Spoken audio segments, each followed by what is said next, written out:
Բարև ձեզ հարգելի հեռուստադիտողներ, եթերում Աբովյան Թոքն է եւ ես Արման Աբովյանը։ Այսօր զրուցելու ենք երկու հիմնական թեմաների շուրջ. ընտրություններ, ավելի ճիշտ նախընտրական գործընթացներ եւ Հայաստանի շուրջ ձևավորված անվտանգային համակարգ։ Եվ մեր առաջին հյուրն է քաղ տեխնոլոգ Արմեն Բադալյանը։ Բարև ձեզ, պարոն Բադալյան։ Բարև ձեզ։ Շնորհակալություն, որ ընդունեցիք հրավերը այսօր այս կարևոր քննարկմանը մասնակցելու։ Տեսեք, շատ կարճ Հայաստանը էլեկտորալ գործընթացների մեջ է։ Չնայած առայժմ օֆիցիալ մեկնարկը չկա, բայց թե ընդդիմադիր, թե իշխանական, նամանավանդ իշխանական թևը բավականին ակտիվ նախընտրական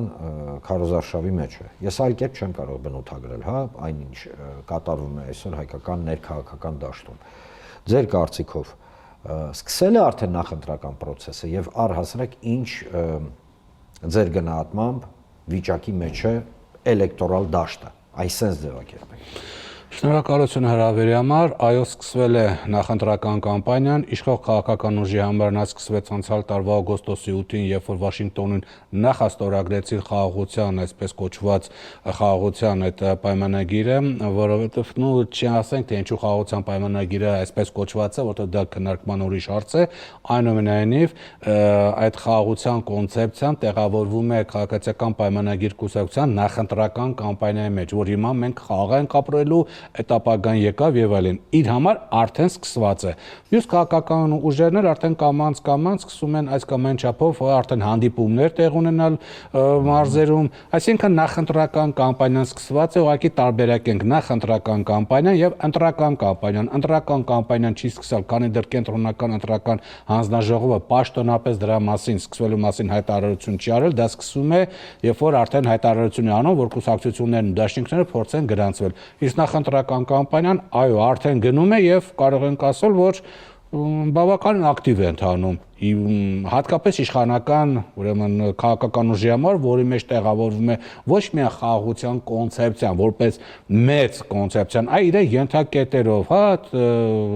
նվագերով, երաժշտական փառատոներով, այդ ամենը տեղավորվում է երջանիկ ենք ապրում խաղաղության ժամանակ այդ ամբողջ կոնցեպցիայում։ Դա իրենց նախընտրական կամպանիան է։ Այլ խոսք, որ իհարկե խաղաղության մասին խոսք գնալ այս պարագայում չի կարող լինել, դա ասում իրենց։ Հա, բայց դե կոնցեպցիան կարան առաջ տանեն, հիմա հազար ձևի կարան առաջ տանեն կոնցեպցիա, օրինակ Մարս մոլորակի, չգիտեմ, հա, գաղութացում։ Դա էլ կարող է առաջ տանել։ Կարող է, եթե դա տեղավորվի խաղաղության մեջ բանով, որ այո, կարող են տանել, հա։ Տեսեք,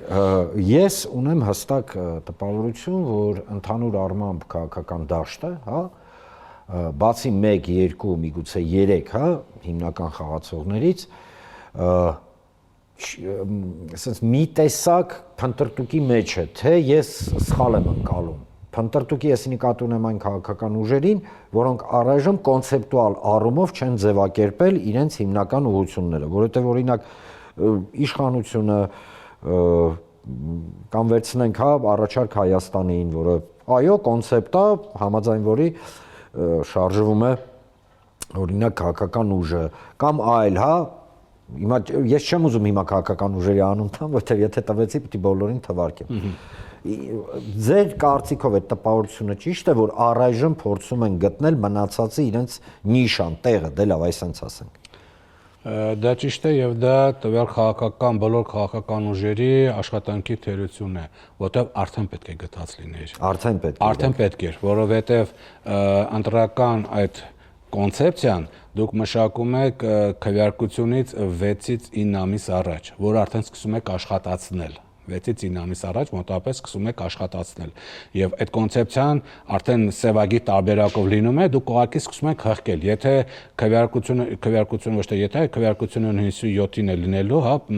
ինչքան ժամանակ մարտ, ապրիլ, մայիս, հունիս, արդեն 4 ամիս է մնացել եւ դեռևս քաղաքական տվյալ ուժերը դեռևս կոնցեպցիա են մշակում, դա նշանակում է, որ իրենց հետ կապված լուրջ խնդիրներ ունեն անելու, շատ լուրջ խնդիրներ ունեն անելու, որովհետեւ հաշվի առեք, սկսած արդեն փետրվարից յուրաքանչյուր 1 օր արդեն հաշվարկելու է որպես 2 օրվա կորուստ։ պայմանական ասած, եթե դուք 1 օր աշխատեցիք, դուք ոչ թե 1 օր եք կորուստ տալու, արդեն 2 օր եք կորուստ տալու։ Դա պետք է կոնցեպցիան պետք է պատրաստ լիներ։ Կոնցեպցիան, գիտեք, չէ կարող արհեստականորեն անել, այլ շատ տարածված սխալներից մեկն է։ Բերեք sense մի հատ sense լավ կոնցեպցիա անենք, էլի sense, չգիտեմ, ակադեմիկական, ինչ որ ակադեմիայի մակարդակով sense ինչ որ լուրջ, հատոր, չէ, կոնցեպցիան դուք արհեստական չեք արել։ Կախված է նրանից, թե դուք որպես կերպար, որպես քաղաքական ուժ կաք ռուսանցած պոզիցիոնի ռույցիս, էլի, ոնց եք դիրքավորվում, ըստ այդմ, որտեղ իմացեք, կեղծ կոնցեպցիան չի աշխատելու։ Եթե դուք մի հատ կոնցեպցիա եք մշակում, որը չի համապատասխանում կոնկրետ ձեզ, ժողովրդի լեզվով ասած իրանք անմիջապես ֆալշը բռնում են, ասեն կեղծիկը բռնում են անմիջապես եւ բնականաբար, ժողովրդի լեզվով ասած ֆալշը իրականում, ասենք եթերային բառով կեղծիկը բռնում են եւ դա գալիս է մինուս քեզ։ Դա արդեն դառնում է ծաղրանքի առարկա։ Դա շատ զգուշ, շատ լուրջ աշխատանք է այդ կոնցեպցիան մշակելը։ Դա քո նախընտրական կամպանիայի ստրատեգիան է, որը ոչ թե դու պետք է մշակես, դու պետք է թղթի վրա գրես, որը մոտավորապես 30-ից 40 էջ է, ասենք, ընդգրկում այդ ամեն ինչը մշակել, քայլերով եւ այլն։ Հիմա տեսեք ինչ իրավիճակ է ստեղծվում։ Ինչպես եւ ասացի, հիմա չեմ ուզում քաղաքական ուժերի անուն տալ։ Նշանակություն չունի։ Հա, ու բացի նշանակությունից գոյություն ունի նաեւ կոռեկտության որոշակի սանդղակ, բայց ես ավելի քան համոզված եմ, որ այսօր բացի իշխանությունից, որը տեսեք, բոլորն էլ գիտեն, հա, իմ վերաբերմունքը իշխանական նարատիվներին, այդ սուտի խաղաղությունը, բանը եւ այլն, բայց այնուամենայնիվ չես կարող չընդունել, որ համաձայն ես դու իշխանության հետ, թե չէ, բայց ինքը հստակ գիծ է ցույց տալու, հստակ ճանապարհ։ Այլ խոսք, որ ճանապարհի վերջում արհավիրք է, կատաստրոֆա, երկրի քանդում է, անդունդա, ինչպես ուզում եք անվանեք, բայց այդ մարդիկ ասում են, սա է ճանապարհը։ Այո։ Դրա հետ մեկտեղ կա 1 կամ 2 ընդդիմադիր քաղաքական ուժ, որոնք նույնպես ճանապարհ են ցույց տալիս եւ ասում են, որ պայմանական լուծումները։ Ընդհանուր դաշտը չի եզրափակվում այդ երեքով։ Ընդհանուր դաշտը, ինչպես դուք ասացիք, հղկման միգուցե process-ի մեջ է, բայց այնուամենայնիվ այդ հղկման process-ը ընտրություններին 4 ամիս ժամանակ է մնացել։ Ոնց որ մի քիչ չձգվեց, ոնց Ուրեմն առաջինը ձեր խոսքի մեջ նշենք։ Մեկը միշտ ֆիքս ենք, ընտրություններին մասնակցում են կուսակցություններ եւ դաշինքներ, եւ ոչ թե իշխանություն ընդդիմություն։ Իշխանություն ընդդիմություն շատ տարածված տեսակետ է, որ հա, այս ընդդիմություն, ընդդիմադիր բլոկներ եւ այլն, հիշեք, ընդդիմություն իշխանություն դա քաղաքական կամ ուժի, կուսակցության կամ դաշինքների կարգավիճակն է պետական կառավարման ապարատում, հա, խորհրդանից դուրս։ Ընտրությունների ժամանակ մասնակցում են կուսակցություններ եւ դաշինքներ եւ մարդիկ ամենակարևորը քվեարկում են ելնելով ոչ թե դրանից որ դու արմատական ընդդիմություն դեմը մի քիչ ուրիշ է ոչ թե որ դու արմատական ընդդիմություն ես կառուցողական ընդդիմություն ես շինիչ ընդդիմություն ես լուրջ ընդդիմություն լրիվ ուրիշ սկզբունքներով մարդիկ քվեարկում են գերիշխող կարծրատիպի սկզբունքով ինչ է դա նշանակում մարդկանց մոտ կա պատկերացում ինչպես երկիրը դուրս բերել այս վիճակից, ուր գնանք կամ ով է դա անելու, այսինքն նայած եթե ինք անձնական կողմնորոշմամբ ենք ասում այ երկիրը այս վիճակից, որպեսզի չընկնենք անդունդ, այս նման մարդ պետք է ուրեմն առաջնորդի ու ինքը փնտրում է եղած տեխնոանձերի մեջ, ովքեր առաջնորդում են կուսակցություններ կամ դաշինքներ, կա այդ մարդը, թե չէ, եթե բռնում է իր պատկերացում այդ մարդու կերպ այդ ինքը դրան քվեարկելու է, կապ չունի ինքը ընդդիմություն է թե իշխանություն, եւ նմանապես երկիրը որտեղ պետք է լինի արևմտյան ինտեգրացիոն համակարգերում ՆԱՏՕ, Եվրոմիություն եւ այլն, որտեղ կան էլեկտորատ Հայաստանում, որ ասում են մենք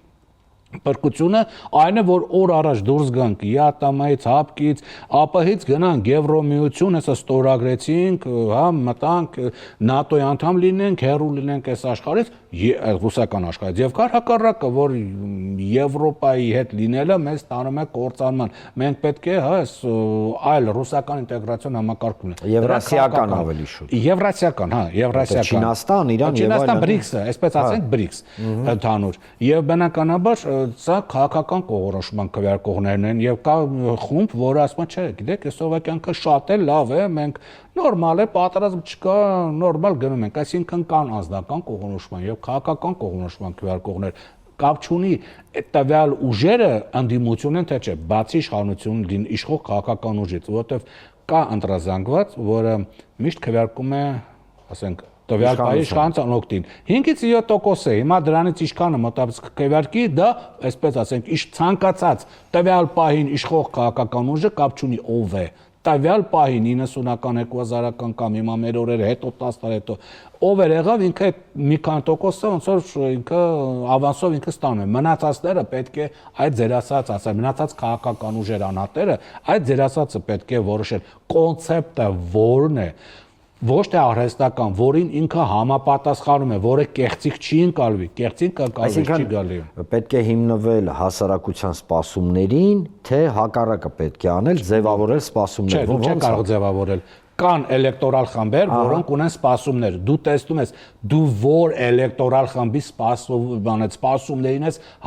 պատկերացումներին ես համապատասխանում։ Դու չես կարող ամբողջ ժողովրդի ձայնը ստանաս, որ ասում են, հա ստանանք ժողովրդի ձայնը, չէ, դու կոնկրետ էլեկտորալ խմբերի վրա պետք է աշխատես, նրանց առանձին ենթախմբերի վրա պետք է աշխատես։ Դու չես կարող աշխատել այն էլեկտորատի վրա, որը պատրաստ է ու գնալու է ձեն տալ, ասենք, եթե դու ռուսամետ ես, դու չես կարող աշխատել արևմտամետ ընտրազանգվածի վրա։ Եթե ինքը արևմտամետ ես, դու ընկալվում որպես գործիչ, դու ռուսամետ ընտրազանգվածի վրա չես կարող ձայն տալ։ Եթե դու, ասենք, անձնական կերպարով ես հանդես գալի, դա էլ պետք է նայես, ասենք, քո կերպարը եւ ընդունենք X տեխնացուի կերպարը իրար հակադիր են, դու նրա հակառակ ձայները, սա կոչվում է հակ էլեկտորատ, դու դրա ձայները կարող ես ստանալ, բայց իր ընտրազանգվածին չես կարող ստանալ, այսինքն դու պետք է նախալը որոշես քո կերպարը համապատասխանում է ընկալումներին մեկ, որ էլեկտորալ խմբերին ու սկսես կոնկրետ քո էլեկտորալ խմբերին, այսինքն քո կերպար էլեկտորատ, քո մրցակցի անտի-էլեկտորատը եւ քաղաքական կողմնորոշման էլեկտորատ եւ տատանվող ընտրազանգված դա էլ առանձին մեծ խումբ է, այդտեղից ինչքան կփոկեց, այսինքն դու 3-4 մաքսիմում էլեկտորալ խմբերի վրա կարաս աշխատես, ավել չես կարող։ Ահա, տեսեք, երբ որ մենք խոսում ենք, հա, բավականին լուրջ, կարևոր գիտական տերմինաբանությամբ, այդ տերմինաբանության ներքո, հա, օգտագործվում է ցավոք, հա, հայկական քաղաքական դաշտում երկու թեզ, ինչպես դուք նշեցիք, պրո-եվրասիական, պրո-ռուսական, պրո-չինական, BRICS, դե լավ սենց ասենք, հա, եւ պրո-արևմտյան։ Բա պրո-հայկական ուրա։ Դա այսպես ասենք, հայամետ ուժերը, հա, սենց ասենք, անպայման ներողություն պետք է հակադրության մեջ մտնես ինչ որ մեկի հետ։ Ուրեմն էլեկտորատը ինքը ոնց որ ասում են ձևավորվում է իր կանոնին համապատասխան։ Այդտեղ կա նաև հայկականություն, այսպես ասենք, ազգայնականություն, դա էլ ընկալվում է ծովից ծով Հայաստան, եթե վերցնում ենք,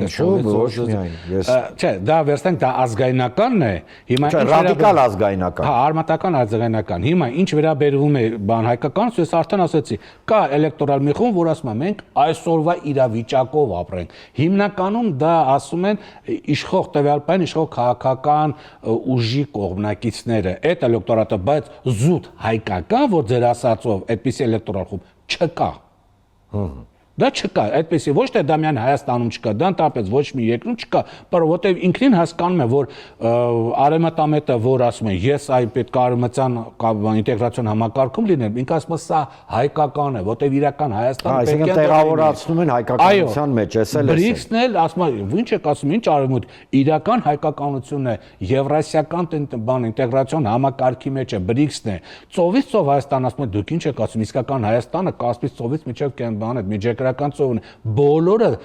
իրանք պրո-հայկականացնում են։ Նրանք նաև ովքեր այսօր այս պահի դրությամբ, ասենք, իշխող քաղաքական, ասենք, եթե ֆունդամենտ է պրո-հայկականը, ֆունդամենտը օրինակ տեսլականն է, հա։ Չէ,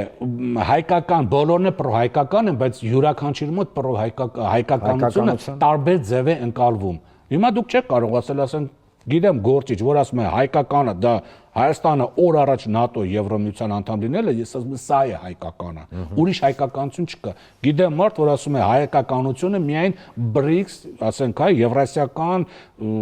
այդ երկրների դաշինք, որտեղ սա է իրական հայկականությունը, ու դուք չեք կարող ասել, որ չէ, դու ես ճիշտ կամ դու ես ճիշտ։ Այդ մարդը, այդ էլեկտորալ խմբերի մոտ արդեն այդ կարծատիպը ձևավորված է։ Երկուսն էլ ասում են, մենք պրո-հայկական ենք։ Հիմա տեսեք։ Չեք ասում մենք բան ենք այնտեղ, չգիտեմ, եւ ուզում ենք դառնանք գերմանացի, ֆրանսիացի, չէ, մենք հայ ենք, բայց հայկականությունը իրականում եվրոպականությունն է։ Հիմա տեսեք, եթե վերցնենք էլեկտորալ դաշտը, հա, մեր հարգելի ընտրողներին, ապա ձեր կարծիքով երկու մեծ, ասենք ասենք, ճամբարների միջև է պայքարը լինելու, հա, այսինքն պրոարևմտյան եւ պրոռուսական այդ երկու մեծ ճամբարների, թե այնտեղ սեգմենտացված է լինելու այնուամենայնիվ։ Այնտեղ չէ, շատ կա, ես ներկայացեցի քաղաքական կողմնորոշման քվեարկողների խմբեր, բայց այնտեղ կա նաև անձնական կողմնորոշման քվեարկողներ, մարդիկ, որոնք տեսնում են անհատ քաղաքական գործիչները եւ ասում են, որ այս կոնկրետ տվյալ անհատ քաղաքական գործիչը իր կերպար համապատասխանում է իմ պատկերացումներին եւ ինքը կարող է Հայաստանը այս վիճակից դուրս բերել։ Իսկ այդտեղ եւս մի բազմաթիվ շատ չեն, բայց կան անհատ քաղաքական գործիչներ, որոնք առաջնորդում են կուսակցություններ կամ դաշինքներ, նրանք պրոարևմտյան չեն, նրանք պրոռուսական չեն, նրանք քաղաքական կողմնորոշում կյանքի ցանկալի կերպարի համար չեն կողմնորոշում, նրանք անհատներ են, որոնք երկիր այս վիճակից կարող են հանել, այ ինքը կարող է մենակ հանել X-ը, Y-ը, հա, A, B, C, D, նրանք կարող են, դա էլ առանձին էլեկտորալ խմբեր են, դրանք էլեկտորատը բարդ կառուցվածք ունի, միակ բանը, որ Հայաստանում սխալ են ասում, ընդդիմադիր էլեկտորատ, այդպիսի էլեկտորատ հասկացություն չկա, էլեկտորատը չկա այդպիսի հասկացողություն, ես մոտ վերջին 30 տարվա ընթացքում դա եմ անդադ ասում բոլոր հաղորդումներին, ընդդիմադիր էլեկտորատ չկա, ձեր մի հարցը որ կար, ընդդիմադիր քվեարկություն, դա ընդդիմադիր քվեարկություն չի, դա սխալ են հասկացում, ուրեմն տվյալ անհատը, ասենքն, X անհատը, որը ինչ-որ կերպարով է հանդես գալի, ինքը ունի էլեկտորատ, որը ցանկանում է, որ ինքը երկիրը դուրս բերի, այ իրա, այսպես յադերն էլեկտորատ է, բայց միաժամանակ ինքը ունի հակաէլեկտորատ, որ ասում է, չէ, այս մարդը չի կարող երկիրը բերի, ամեն ինչ անում, որ այս մարդը հանգարց չընտրվի ղեկավար, այ ինքը փնտրում է, տենա ով կարող է տվյալ մարդուն դեմ քվեարկել, ինքը գնում է դրա մոտ։ Փրկչի փնտրտուքներ, հա, փրկչի սպասում, թե փրկչի կերպար, ոնց։ Չէ, փրկիչ չէ, դրանք ուղղակի մարդ, մեր մոտ մի քիչ շատ են, էլի, ասենք փրկիչ, դա փրկիչ։ Դուք հասկանում եք ես ինչի նկատի ունեմ։ Չէ, դա փրկիչ չի, դա բանը կերպար է, քաղաքական գործիչի կերպարը, որը համապատասխանում է էլեկտորալ այս կամ այն խմբի պատկերացումներին։ Դա անձնական կողմնորոշման քվեարկողներ են, նրանք մարդ են քվեարկում։ Նրանք քվեարկելու են մարդ, եւ այդ մարդը պետք է իր պատկերացումներին, իսկ իր պատկերացումները ընտրողի, եւ այդ ընտրողի պատկերացումը իր ենթագիտակցության մեջ արդեն կա, ձևավորվել է տարբեր աղբյուրներից։ Գիրք է կարդացել, հեռուստատեսություն է նայել, լուրեր է նայել, տարբեր ինտերնետ կայք է նայել, ընկերների հետ է խոսացել, այսինքն շրջապատի հետ է խոսացել, այսինքն տարբեր ինֆորմացիա, տարբեր տեղեկատվական տեղերից ստացել է ինչ-որ մի կերպար եւ իր մոտ ենթագիտակցության մեջ ձևավորվել է, ով պետք է երկիրը ազատի, նայում է, կա, այո, գտավիկը, մյուսը իր հակառակ պատկեր նայում է, ասում է, չէ, այս մարդը չի կարող եւ գնում է քվեարկելու ուրիշին, այ ինքը բան է հակալեք, ինքը նշան բողոքի է քվեարկում, դա անդիմադիր քվեարկություն չի, դա այսպես կոչված պրոցեստ էլեկտորատն է, դա անտիէլեկտորատի քվեարկությունն է, որը նույնպես էլեկտորալ խումբ է հանդիսանում, նույնպես ուրեմն դու պետք է կարողանաս գտնել, բայց որպեսզի դու գտնես, դու պետք է իմանաս ով Այսինքն, եթե X գործիչը, որը մեծ հավանականություն ունի, որ կհաղթի, նրա անտիէլեկտորատը նայում է ով է սրան հավասար, որ շուտ գնան ձեն տան, որը չի չհաղթի, գնում է Y-ի մոտ նաև։ Դրա Y ունի իր էլեկտորալ խմբերը, ասենք 3-ում, սա 4-րդ է դառնում, այսինքն ինքան դիմադիր չի, ինքը սրան դեմ քվեարկողներն են, եւ շատ կա յուրաքանչյուր կերպար ունի եւ իրեն կողմ քվեարկողներ, եւ իրեն դեմ քվեարկողներ։ Ուղղակի դու պիտի կարողանաս այդ դեմ քվեարկողները մաքսիմալ քեզ բերես, որտեղ այդ դեմ քվեարկողները բաժանվում են փոքր ուրեմն ձայների եւ տատանվող ընտրազանգվածն է, դա էլ փոքր թիվ չի կազմում,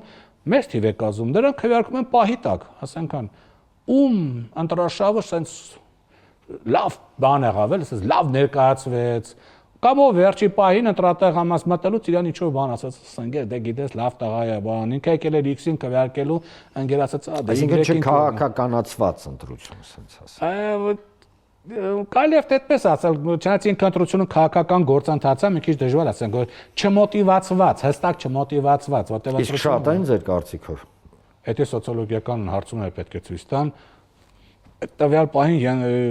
կողմնակի ստացած, ասենք, սոցիոլոգիական չհրապարակված տվյալները ցույց են տալիս, որ քիչ չեն, բավականին շատ են։ Դու պետք է կարողանաս նրանց հետ աշխատելու մեթոդոլոգիա ունես, որտեղ նրանք միշտ կան։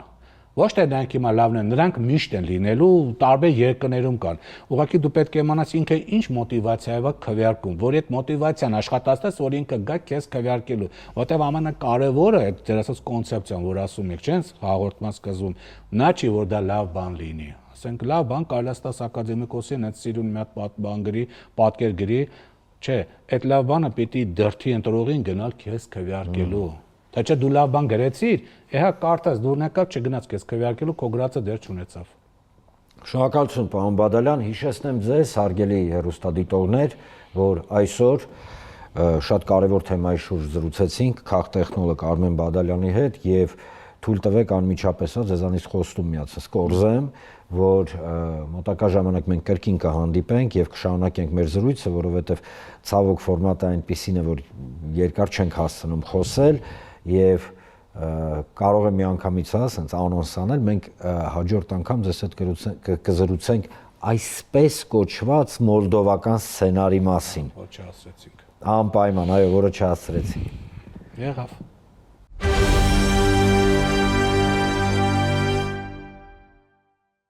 Հաղորդման երկրորդ մասում կխոսենք Հայաստանի շուրջ ձևավորված անվտանգային համակարգի, ավելի ճիշտ այդ համակարգի ճիշտ ձևավորման, կառավարման եւ ինչու ոչ ընկալման։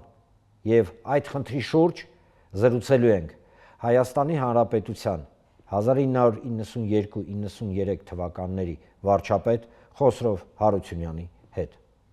Բարև ձեզ, պարոն Հարությունյան։ Բարև ձեզ։ Շնորհակալություն, որ ընդունեցիք հրավերը Աբովյան թոքում քննարկել ըստիս ամենակարևորագույն թեմաներից մեկը, եթե ոչ ամենակարևորագույն առանց ուղղճացնելու անվտանգային թեման։ Առհասարակ կան կարծրատիպեր անվտանգային համակարգի հետ կապված, որոնք ըստիս արհեստականորեն են ձևավորված եւ ավելի որ sense հասկանալի լինի, հա, մենք դիտարկում ենք անվտանգային համակարգը հիմնականում ներսից, հաշվի չառնելով ռեգիոնալ գործընթացները, իսկ հաշվի առնելով ձեր նախկինում ունեցած ելույթները, ձեր քաղաքական ճանապարհը, ես ֆիքսեցի մի հանգամանք, որ դուք հիմնականում հետեւյալ տեսլականի ներքո եք հանդես եկել, որ Ժորժ ջան, սխալ է դիտարկել միայն ներսից, մենք պետք է ընդհանուր պատկերը տեսնենք, այսինքն եթե չեմ սխալվում, նույնիսկ ասել եք, եթե ուզում ես նկարը տեսնես, պետք է մեկ քայլ հետ կանգնես, որ ընդհանուր պատկերը տեսնես։ Ինչ վիճակ է ընդհանուր պատկերի մասով, այսպես ընդհանրական։ Տեսեք, ես կարծում եմ այս թեման, Արման, որը մենք հիմա փորձում ենք քննարկել, առանձնահատուկ կարևորություն է ստանում հաշվի առնելով առաջիկա զարգացումները, ես նկատնում խորհրդարանական ընտրությունները, դրա հետ կապված նաև աշխարհաքաղաքական որոշ դիրքորոշումներ, որոշ հարցերում դիրքորոշումներ։ Այդ տեսանկյունից ես կարծում եմ շատ կարևոր։ Ես շատ ուշադիր հետևում եմ հիմնական հավակնորդ քաղաքական ուժերի այս փուլում արդեն ըստ դե ֆակտո արդեն մեկնարկած նախընտրական թեզերին եւ գիտեք պետք է ասեմ որ հաճելի զարմացած եմ հաճելի զարմացած բառը տվյալ դեպքում ճիշտ չի լինի օգտագործել հաճելի է լսել որ բավականին հասունացած հատկապես տնտեսության ոլորտում հատկապես սոցիալական խնդիրների ոլորտում ես տեսնում եմ բավական լուրջ ինստիտուցիոնալ առումով հիմնավոր առաջարկություններ դա ես օգտակար եմ համարում գիտեք դա անհրաժեշտն է բայց ես կասեի բայց ոչ բավարարը որովհետև համաձայնեք որ եթե փորձենք նույնիսկ ամենամակերեսային վերլուծությամբ արձանագրել իսկ ինչ ունենք մենք ինչպես ասում են փսուխոմակտիվի ապա մենք կարող ենք ասել գիտեք մենք ունենք այսօրվա գործող իշխանությունների գործողությունների կամ անգործության պատճառով մենք ունենք կործանարար սպառնալիքներ ձևավորված Հայաստանի պետականության, տարածքային ամբողջականության եւ սահմանների անձեռնմխելիության կոնտեքստում։ Սա ամենակարևորն է ըստիս։ Այսինքն խոսել տնտեսության մասին, տնտեսական կրկնում արդարև հիմնավոր մեկնաբանություններով, շրջանցելով այս կարևորագույն խնդիրը, ես կարծում եմ դա ճիշտ չէ մարտավարական առումով, կոպիտ ասած, հա։ Խոցելի է, ճիշտ չասենք, խոցելի է, ես փորձում նաև բառերը ճիշտ ընտրել, որովհետև ինքներդ եք հասկանում, որ իրավիճակը ներսում բավական լարված եւ բառերի ընտրությունը շատ էական։ Այսինքն խոցելի է։ Իմ պատկերացմամբ որևէ քաղաքական ծրագիր առաջիկա շոշափելի հատվածում կյանքի կոչելու համար նախ եւ առաջ առաջնահերթ խնդիրը դա արտաքին կործանարար բառից բուն իմաստով սպառնալիքների չեզոքացումն է։ Եթե ոչ չեզոքացումը, ապա գոնե այնպիսի նախաձեռնություններով հանդես գալ կամ այնպիսի քայլեր կատարել, որոնք հնարավորություն կտան այդ սպառնալիքները, եթե ոչ չեզոքացնել, գոնե մեղմել։ Կամ կառավարել։ Սա նշանակում է ըստ էության փորձել ձևավորել արտաքին սպառնալիքներին դիմագրավելու ինստիտուցիոնալ կարողություններ։ Սա իրականությունն է, սա է այն խնդիրը իմ պատկերացմամբ, այն ռազմավարական թեզը, որին պետք է արձագանքի կամ որին լուծմանը պետք է ձեռնամուխ լինի առաջիկա խորհրդարանական ընտրությունների արդյունքում ձևավորված ցանկացած իշխանություն, եթե խոսքը գնում է նույնիսկ լավագույն մտադրությունները կյանքի կոչել տնտեսության, սոցիալական, տեխնոլոգիա եւ այլն, ցանկացած ոլորտում դուք այդ խնդիրներին հաջողությամբ կարող եք հասնել, այդ խնդիրների լուծման գործում կարող եք հաջողության հասնել, եթե դուք ունեք այլևս չեզոքացված սպառնալիքներ կամ մեղմված կամ ունեք ժամանակ, սա շատ էական է մեզ համարում, որսի կարողանաք ձեր մկանները, տնտեսական, սոցիալական, ռազմական, ռազմատնտեսական, ինստիտուցիոնալ առումով վերականգնելու։ Այսինքն սա ամենալուրջ հարցն է ըստիս։ Մի կողմից կարծեք թե ակնհայտ է եւ իդեպ ասեմ այս հարցում կա հանրային կոնսենսուս կա, որ մենք բոլորս հանրույթ նկատնում Հայաստանի ազգաբնակչությունը հայտնվել են կործանարար սպառնալիքների ազդեցության տակ, բավական է ասել, այսպես ասենք, դաժե նոյեմբերանից մինչև հիմա արդեն դա էլ կարելի ասել, միջավանակ ասել էր սոտ խոզնավար հատվածում, բայց հիմա բոլոր ստրատեգիական բարձրությունները գտնում են ճշնամու ռազմական վերահսկողության տակ։ Իսկ դա ոչ այլ ինչ է, թե ոչ քո անվտանգությունը դարձնում է սարսափելի խոցելի։ Այստեղ եթե թույլ կտակ ավելի մանրամասնեմ, իրավիճակը, տեսեք, եթե մենք խոսում ենք վտանգների մասին արտաքին, ապա եկեք դասակարգենք իրենց երկու հիմնական մեծ բլոկի։ Բլոկ համար 1 Թուրքիա-Ադրբեջան, այսինքն Ադրբեջանի կողմից օկուպացիոն գործողություններ եւ ըստ էության Հայաստանի Հանրապետության այո անվտանգային առումով ուղղակի քայքայիչ գործողություններ, ներողություն, հենց այնպես չնստել են գերակայող այդ բարձունքների վրա, որը թույլ է տալիս վերահսկել Հայաստանի դեպի հյուսիս հիմնական լոգիստիկ զանգվածները եւ դեպի հարավ։ Բայց ինչ է ասում ընդհանուր, ես հիմա չեմ ուզում ընդդիմություն, իշխանություն անդրադառնամ, եկեք իրենց աննով անվանելով փորձենք լուծումների գալ։ Այո, ով ինչ եզրակացություն կանի մեր զրույցից, դա իրենց գործն է, միանշանակ համաձայն եմ ձեզ հետ։ Տեսեք, ունենք հետևյալը, կա հետևյալ կարծիքը, որ այո, անվտանգային համաձայն եմ կոնսենսուս կա, հասարակության մեջ որ անվտանգային հարցում մենք մեղմ ասած արհավիրքի մեջ ենք արդեն գտնվում, ոչ թե կգա արհավիրք, արդեն արհավիրքի մեջ ենք։ Բայց ասում են հետևյալը. տարբերակ չունենք, պետքա ինչ-որ մի ձև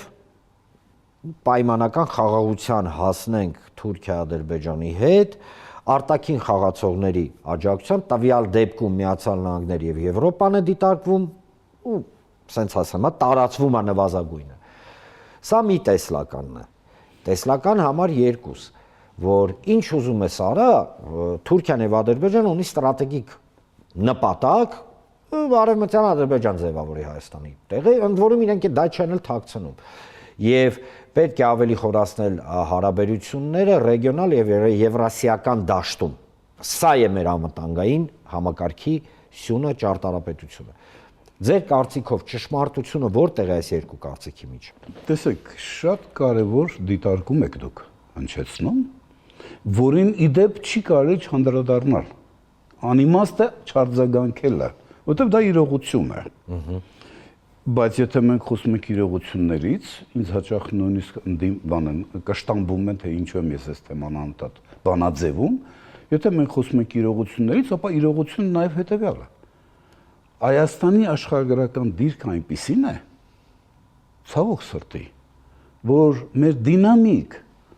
եւ անվտանգ զարգացման հնարավորությունները միշտ պայմանավորված կլինեն մեր հարևանների քաղաքական կամեցողությամբ։ Սա փաստ է։ Հայաստանի բացով ելք չունենալու հանգամանքը կաշկանդելու է միշտ մեր անվտանգ զարգացման դինամիկան ու պայմանավորելու է միշտ մեր հարևանների քաղաքական կամեցողությամբ։ Ուզում եմ ես սա վերարտադրել, հնչեցնել, թե ոչ, սա փաստ է։ Եթե մենք դրա մասին չենք խոսում, դա չի նշանակում, որ մեր հարևանները դա չեն գիտակցում։ Եկեք սա արձանագրենք, հետեւաբար ես խորապես համոզված եմ, որ Հայաստանի բոլոր ժամանակների, բոլոր կրկնում եմ ժամանակների կառավարությունների համար մեկ խնդիրը պետք է լինի իր հարևանների հետ ձևավորել այնպիսի ինստիտուցիոնալ փոխհարաբերություններ, որ քո զարգացումը եթե չբխի նրանց շահերից, գոնե նրանց մոտ չառաջացնի մտահոգություն։ Սա բարդագույն խնդիր է, Արման։ Բարդագույն խնդիր է, բայց սա պետք է մենք լուծենք։ Այլապես մենք միշտ կանգնած ենք լինելու ինչ որ արևելքից, արևմուտքից, հյուսիսից, հարավից ինչ որ սահմանափակումների առջև։ Հետևաբար իրականում մեր նպատակը պետք է լինի, կրկնում եմ, բոլոր ժամանակների կառավարությունների, ոչ միայն այսօր, եւ ոչ միայն ապագա կարճաժամկետ, նույնիսկ երկարաժամկետ հորիզոնում։ Ինչպես դա անել։ Արդյոք մենք ունենք ռեսուրս այս խնդիրը լուծելու համար կամ նման խնդիր լուծելու համար։ Ես ստեղծված իրավիճակում երկու զարմանալի կարող է թվալ, բայց երկու ռեսուրս եմ տեսնում։ Մեկը մեր աշխարհագրական դիրքն է։ Թվում է, թե հենց աշխարհագրական դիրքի պատճառով մենք այսչափ խոցելի, չէ՞։ Բայց մեր խնդիրը պետք է լինի աշխարհագրական դիրքը օգտագործել եւ վերածել աշխարհաքաղաքական պոտենցիալի։ Այսինքն ասել կուզի դու փորձես օգտագործես քո խոցելի աշխարհագրական դիրքը մինուսը դարձնես պլյուս, այսինքն փորձես այնպիսի դիրք մեգա նկատմամբ հաշվի առնելով, որ այսօր եւ էներգետիկան, Արման, եւ լոգիստիկան այլևս աշխարհաքաղաքականություն է, այլևս գեոպոլիտիկա է։ Նախկինում էր, ժամանակին էր դա համարվում տնտեսական խնդիրներ, այսօր ոչ։ Այսօր ակնհայտ է, որ պետությունները լարվում են, միջպետական հարաբերությունները լարվում են էներգակիրների, չէ, աղբյուրների տիրապետելու խնդրով։ Մենք բոլորս հատավ տեսնում ենք դա։ Այսօր լոգիստիկան դարձել է ամենալրջագույն, կարևորագույն աշխարհաքաղաքական դիրքորոշում կամ կարողություն ձևավորելու լավագույն հնարավորություններից մեկը։ Հիմա Հայաստանը արդյոք ունակ է կամ կարող է իր աշխարհագրական դիրքը օգտագործել աշխարհաքաղաքական պոտենցիալի վերածելու, ասել կուզի մենք այնպիսի քայլեր պետք է անենք կամ այնպիսի նախաձեռնություններով հանդես գանք, որ քո անվտանգությունը այլոց խոշոր խաղացողների աշխարհաքաղաքական, աշխարհատնտեսական հետաքրքրությունների շահերից բխի։ Այսինքն մարդկանց, կներեք, մարդիկ բառը տվյալ դեպքում ճիշտ չի, խոշոր ազդեցիկ գլոբալ խաղացողների համար քո գոյությունը եւ քո անվտանգությունը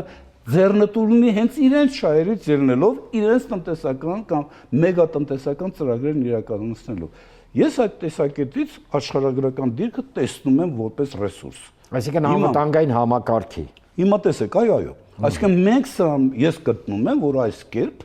մենք կարող ենք, հիմա կասեմ ինչ կերպ, հա, մենք կարող ենք նվազեցնել կամ գոնե ինստիտուցիոնալ կարողություններ ձևավորելու համար հնարավորություններ ունենալ արտաքին սպառնալիքին դիվագրավելու տեսանկյունից։ Վերջնաշով եկեք արձանագրենք, որ երբ մենք ասում ենք արտաքին սպառնալիքների դիմագրավել, դա չի նշանակում միայն ես անձամբ միայն իմ մկաններով։ Ես իմ բարեկամ պետությունները, իմ ռազմավարական գործընկերները, այս ամենը ինստիտուցիոնալ կարողություններ են, երբ որ ես ասում եմ ինստիտուցիոնալ կարողություններ, ես դա նկատի ունեմ, հասկանալի չէ, ոչ միայն բուն միակ Հայաստանի հնարավորությունները, որը շատ կարևոր է, ես դա չեմ երկրորդական դարձնում, բայց դրա հետ միասին գոյություն ունեն նաև միջպետական հարաբերություններ, ռազմավարական գործընկերներ, երկարաժամկետ համագործակցության, չէ, ինստիտուցիոնալ հնարավորություններ։ Հիմա ես գտնում եմ, որ մեր աշխարհագրական դիրքը այդ հնարավորությունը տալիս է, քիչ հետո եթե դուք չեք առարկի, ես կներկայացնեմ։ Երկրորդ ռեսուրսը, որը նույնպես շատ էական եմ համարում։ Դա հայության, ոչ թե Հայաստանի, խնդրում շատ հայության մարդկային կապիտալն է։ Այսինքն այն պոտենցիալը քաղաքական, տնտեսական, տեխնոլոգիական, գիտության ոլորտում, սոցիալական ոլորտում տեխնոլոգիական կարողություններ ձևավորելու այն պոտենցիալը, որ ունեն մեր հայազգի սփյուռքի աշխարհասփյուռ հայության շրջանակներում, որոնք կարող են օգտագործել, կարող ենք մենք օգտագործել որակյալ որոշումներ կայացնելու եւ ինստիտուցիոնալ հնարավորություններ ձևավորելու համար։ Ես այս երկուսը տեսնում եմ որպես ռեսուրս։ Տեսեք, Պրոբլեմը, միտքս ավարտեմ, խնդրեմ։ Պրոբլեմը տեսեք որն է։ Կա մի մեծ լուրջ պրոբլեմ ըստիս։ Դա ժամանակն է։ Ցավոք սրտի, ժամանակը անվերականգնելի, չվերականգնող այն ռեսուրսն է, որ մեզ այսօրվա դրությամբ մենք չունենք։ Ժամանակը, ցավոք սրտի, իմ գնահատմամբ աշխատում է մեր դեմ։ Հետևաբար, որպեսզի դու կարողանաս ժամանակը, այսինքն ժամանակ ձեռք բերես, որպեսզի կարողանաս քո մկանները, տնտեսական հնարավորությունները ինստիտուցիոնալ առումով վերականգնել, քեզ ժամանակ է պետք։ Որպեսզի դու ժամանակ ունենաս, դու պետք է սեղանին դնես այնպիսի առաջարկներ, որ աշխարհը, որը ունի իր խաղի կանոնները, որոնք հասկանում են, աշխարհը քեզ շասեցի հիմարություններով եք զբաղված դուք։ Հիմարություններով եք զբաղված։ Ահա այստեղ է խնդիրը։ Տեսեք, ես ինչ եմ առաջարկում։ Ես ասում եմ, որ ապաշրջափակումը ամենալուրջ հնարավորությունն է մեր աշխարհագրական դիրքը աշխարհակաղակական կարողության վերածելու համար։ Ինչու՞։ Որովհետև ապաշրջափակում ասելով խոսքը գնում է Հայաստանի եւ Ադրբեջանի միջև ապաշրջափակման մասին, որովհետև մեծ իմաստով ճշնամությունը այդտեղ է կուտակված։ Եկեք ռեալ լինենք, հա։ Ապաշրջափակումը տվյալ դեպքում ապաշրջափակում ասելով տվյալ դեպքում մենք պետք է հասկանանք հետեւյալը։ Ձևավորել ապաշրջափակման արդյունքում Հայաստանի եւ Ադրբեջանի միջև տնտեսական ենթակառուցվածքների քրիտիկական ենթակառուցվածքների այնպիսի կոնֆիգուրացիա, ընդգծում եմ, որը ոչ միայն կնպաստի Հայաստանի եւ Ադրբեջանի միջև փոխշահավետ տնտեսական համագործակցությանը։ Ոչ միայն դա կնպաստի հետևաբար եւ կնպաստի վստահության մթնոլորտի ձևավորմանը ժամանակի ընթացքում, եթե ես եւ դուք սկսում ենք առևտուր անել, չէ, շփվել, ապա աշճանաբար սկսենք վստահել։ Այսինքն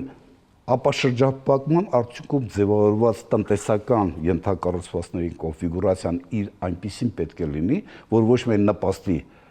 փոխշահավետ տնտեսական երկուստեք փոխշահավետ տնտեսական համագործակցությանը, այլև ամենաիականը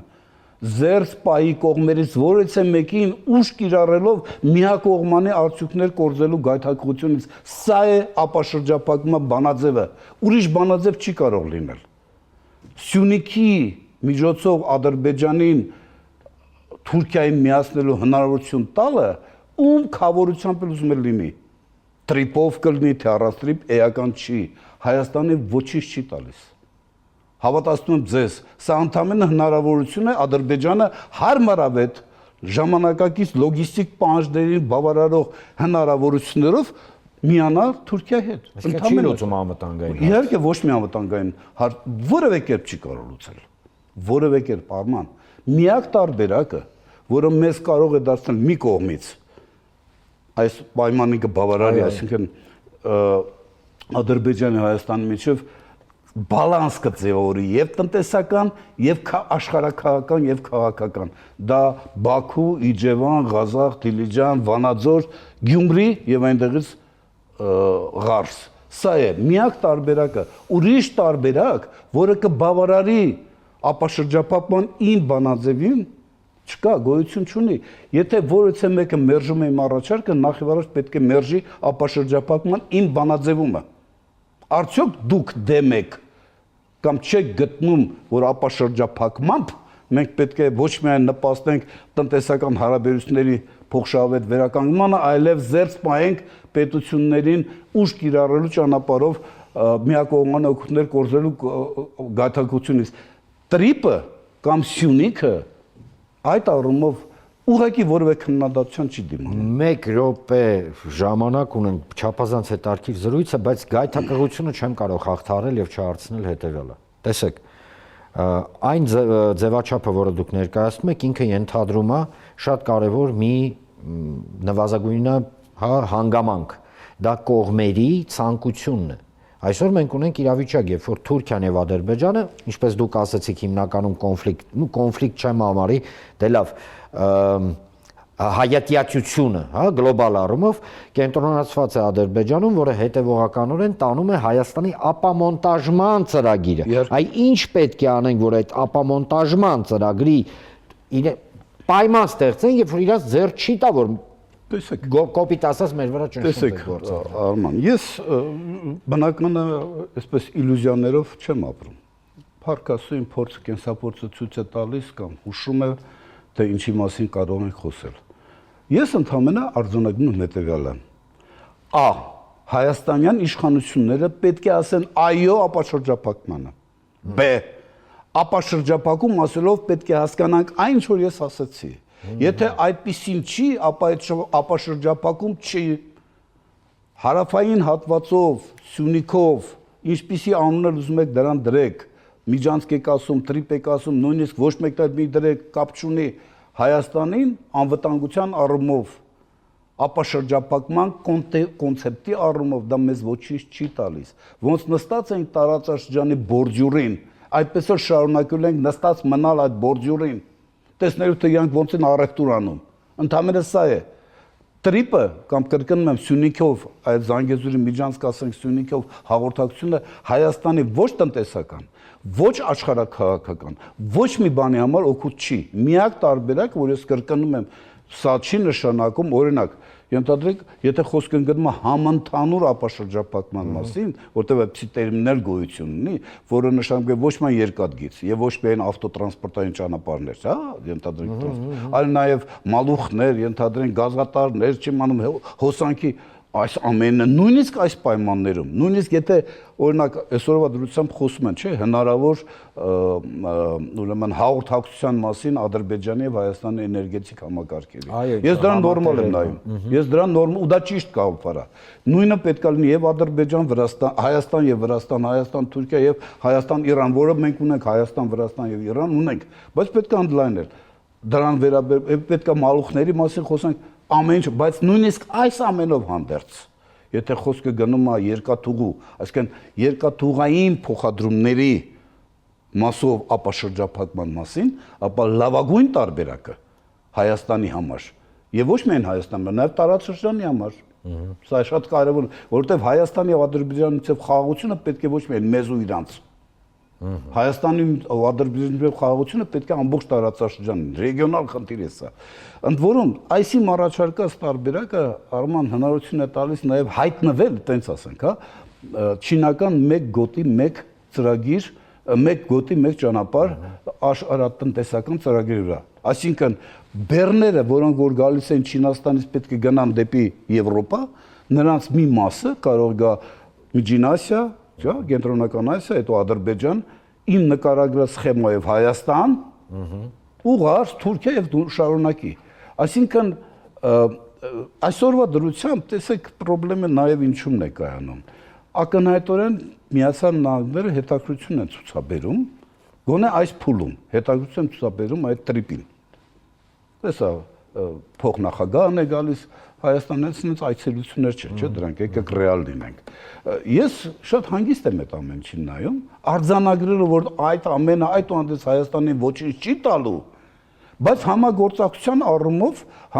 գիտեք, ես ասեմ, Արման ջան, սրանք այն թեմաներն են, որոնք 3 րոպե, 5 րոպե, 10 րոպեում չես ասում։ Եթե միտքս ուզում եմ ես կաշխատեմ հակիրճ լինել, բայց որպեսզի ձեր լսարանը մեր զրույցը ըստ արժանվույն ընկալի եւ անհրաժեշտ դատողությունն պետք են թեզեր կան, որոնք անպայման պետք է հնչեցնել։ Հասկանում եք, ես սա այն նկատի։ Տեսեք, օրինակ ես շատ հանգիստ եմ նայում Միացյալ Նահանգների այս ներգրավվածությանը։ Չգիտեմ դա ինչ հեռանկար կունենա, արդյոք դա կդառնա ռազմավարական բնույթի ներկայություն, թե ընդհանրապես տրանսպորտային, որտեղ Տրամպի բանաձևը բոլորովին այլ է։ Նա ընդհանրապես ամեն ինչը տեսնում է որպես գործարք։ Եթե ձեզ պետք է որ ես ձեզ աջակցեմ, ապա ես պետք է ստանամ այն, ինչ որ ինձ պետք է։ Այլապես ինչի ես ձեզ պետք է աջակցեմ։ Դա ասում ենք եվրոպացիներին, ասում են բոլորը բիզնես մոդել կարող։ Այո, ինքը տենց է։ Ու դրա մեջ տրամաբանություն կա։ Հիմա տեսեք, ես ոչ թե դրա համար ասում եմ, օրինակ Միացյալ Նահանգների թողս բառը ճիշտ ընկալվի, խառնվել է այս գործի մեջ։ իմ կարծիքով հնարավոր ռազմական զարգացումներ հեռացնում է, հետաձգում է, եկեք ռեալ լինենք։ Այսինքն տենց չէ՞ որ Ալիևը հանգարցակի իրան թույլ կտա, հա, նույնիսկ այսքան խոսալուց հետո հիմա չեմ անում ինչ-որ մեդալներ են ստանում, բան են ստանում, այդքանից հետո փորձել, բայց որ նրանց երկարաժամկետ հեռանկարում այդ մտադրությունը պահպանվելու է, սա ակնհայտ է։ Այն, որ նրանք այսօրվա դրությամբ խաղաղության պայմանագիր չեն ստորագրելու, չեն ստորագրելու միջև վերջի հնարավորությունը չկորզեն Հայաստանը, սա նույնպես ակնհայտ է։ Հետաբար խնդիրը կայանում է դրան, իսկ մենք ինչ ենք արձագանքում։ Օրինակ ինձ ասում են, գիտեք ինչ կա, բանը, սահմանազատման միջոցով մենք կհասնենք նրան, որ ջերմուկից կամ մնացած բարձունքներից դուրս կգան։ Բաբուշկա надо է сказала։ Ով ասեց։ Դե դուրս եկող են իմ ասեք ախպեր ջան, գնում ենք յասին մեդալ ստանալու, մի հատ հայտարարություններ որ վաղը չեմ սոր ես դուրս է։ Գոնե հայտարարություն արա։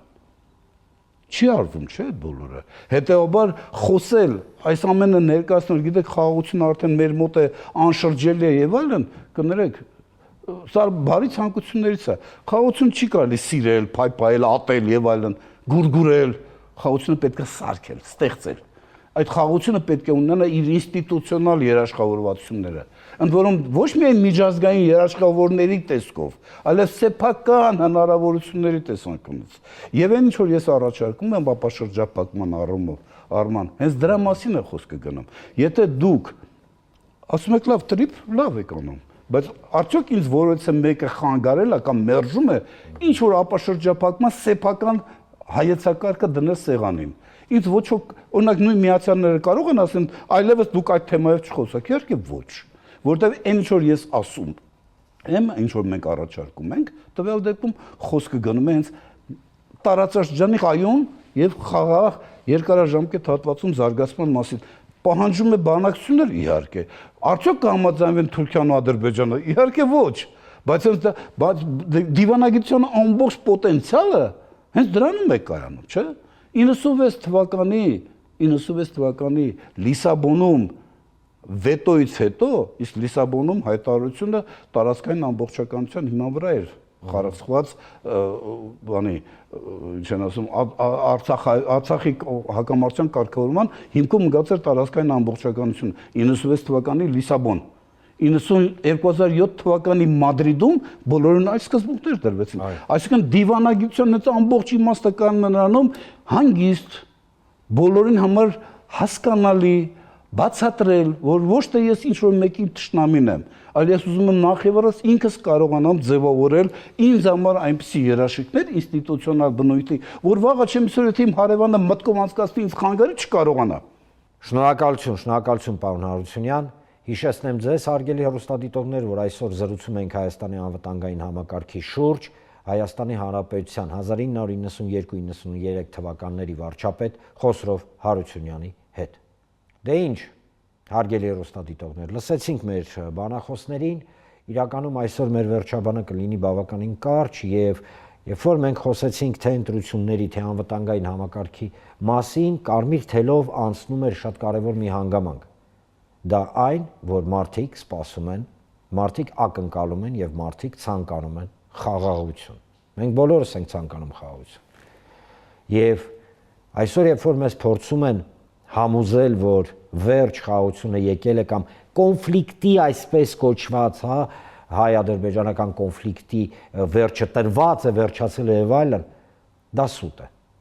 Դա սուտ է, որը իր մեջ պարունակում է այո նախընտրական կոմպոնենտ, այսինքն փորձում են համոզել, որ եկել է խաղաղություն եւ վերջ ամեն ինչ նորմալ է եւ սենց էլի։ Եվ երկրորդը, որ այո, մեզ փորձում են համոզել, որ այն կորուստները, որոնք մենք տարանք, իրենք ունեին վեհ նպատակ հասնել խաղաղությանը։ Սուտ է, առաջին բառից մինչև վերջին բառը։ Եվ ապացույցը դրա այն չէ, որ սահմանին չեն կրակում, այլ այն է, որ այսօր Հայաստանի Հանրապետության թե հարավի, թե հյուսիսի ուղղությամբ հիմնական մեզ համար գոյաբանական նշանակություն ունեցող ճանապարհները, լոգիստիկ համակարգը վերահսկում է մի պետություն, ում դոկտրինալ, ընդգծում եմ, դոկտրինալ տեսլականն է Հայաստանի Հանրապետության ապամոնտաժումը, խոսքը Ադրբեջանի մասին է։ Որտեղ է խաղաղությունը։ Կարող եք ինձ բացատրել, որ Ադրբեջանը մեծահոգաբար համարում է, որ էթնիկ զտում անելով, ցմա դատապարտելով Արցախի վերնախավահայերին, որ իրականացնելով էթնիկ զտում, որ իր երախը բացելով Հայաստանի Հանրապետության ամբողջ տարածքի վրա այսպես կոչված արևմտյան Ադրբեջան կոնցեպտի ներքո, տես մեծահոգաբար թույլ է տալի, որ իր տարածքով շորապրանքներ կան Հայաստան, թե մեզ բենզին է վաճառում, հա, Արցախի դիմաց, տենց է ստացվում, ես չեմ հասկանում։ Դա է խաղաղությունը։ Թե խաղաղությունը նա է, որ Ադրբեջանը պնդում է, որ մենք պետք է փոխենք մեր պետության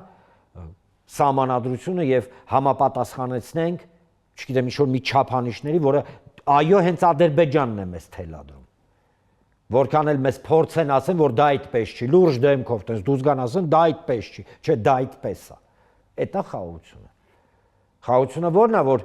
Ադրբեջանը պնդում է Թուրքիայի հետ, որ Հայաստանի Հանրապետության տարածքները, ձեր քաղաքները, գյուղերը, մեր բոլորիս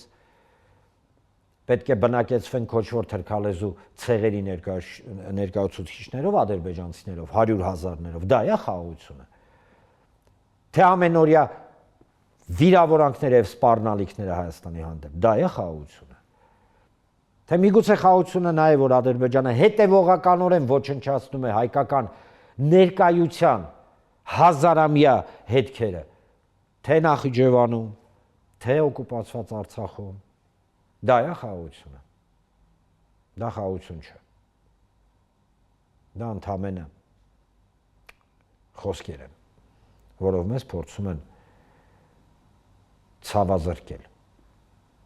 վերջնական ոչնչացումից առաջ։ Շնորհակալություն, հարգելի հեռուստադիտողներ։ Եթերում Աբովյան Թոքներ եւ ես, Արման Աբովյանը։